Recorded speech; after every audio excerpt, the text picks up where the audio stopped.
Step 2, mag-set up ng bank account. Sa mga nagtatanong po, iba pa po ang setting ng payment sa Shopee kaysa sa affiliate. Meron po nauuna yung pag-affiliate, pero yung sa setting po, matagal po talagang mahintay. Yung sa payment setting, yung approval ang matagal mahintay. Watch niyo po itong video para may idea po kayo. Punta po kayong Shopee. Ayan, click niyo po yung me.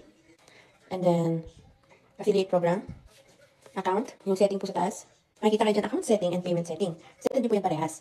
Kailangan parehas po yung nakasettled para ma-proceed tayo. Ito po yung account setting. Talagay niyo lang po dyan yung birthday nyo and then yung occupation nyo. And then kung may referral code po, pwede. Ito naman po yung payment setting.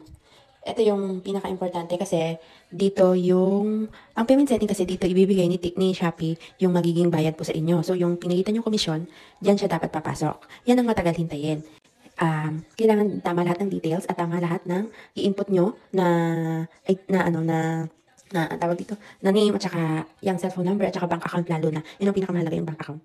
Sa bank account naman, kung isa lang ang bank account nyo, pwede naman. Kasi yung pangalawa, leave it blank na lang daw yun. Ganun kasi yung ginawa ko. And then yung isang account ko, C-Bank yun. C-Bank. Yes, pwede kang mag-open ng C-Bank sa Shopee. Medyo matagal nga lang din ma-approve. Pero pwede yung C-Bank. Yun ang pwede mong gamitin dyan sa Shopee. Tapos once na maayos nyo na, yun yung matagal hintayin. Huwag kayong mainap maghintay. Pero while waiting, pwede na kayong mag-affiliate. Pwede na kayong mag-post ng video, gumawa ng video, mag-post ng picture. Ayun. Once na pending na lang kayo, pwede na kayong kumita. Ganun lang kadali. Ayan. Thank you.